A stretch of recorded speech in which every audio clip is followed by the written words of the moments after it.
Have you ever wondered why everything on the guitar seems to be in groups of 5? There are 5 different types of bar chords on the guitar. There are 5 positions of every scale on the guitar. Even the 5th fret is important when it comes to tuning your guitar. And it's because of the tuning and the number of strings that we have that creates regions on your guitar where you can basically play every single note without moving your hand. Every single position on the guitar has access to every single note within your 4 fingers, which is amazing. It allows you to play an entire octave without ever moving. And depending on where you start, you might even be able to get another octave in without moving.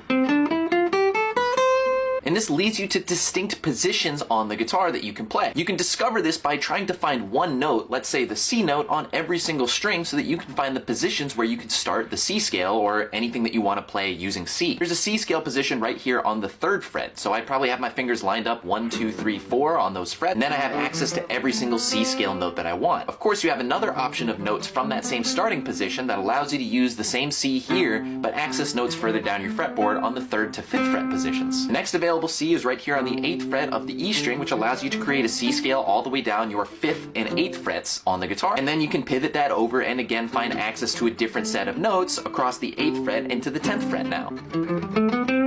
The last C note that you can find on your strings before you hit the 12th fret where the guitar starts over is right here on the 10th fret of D, and you can access a new sequence of notes that either ends right past the 12th fret or, if you want, can end right here on the 8th fret. So you can look at this as a 10 to 13 based pattern, and after that 13th fret, we're overlapping with the original scale that we started with. And if you count all of those positions, you had 1, 2, 3, 4, 5.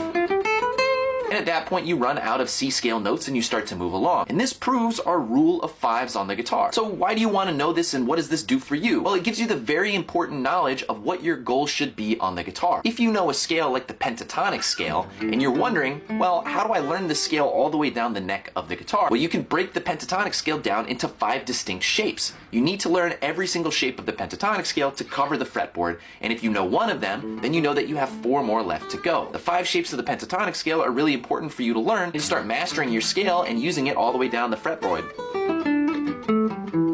If you're curious, you can also listen to my original music, which is on Spotify, or support me for free on Patreon with the links down below or on my profile. Make sure to check out the full long-form video on my YouTube channel at Official Will Ash for even more details. Thank you guys so much for watching, and I'll see you for the next one.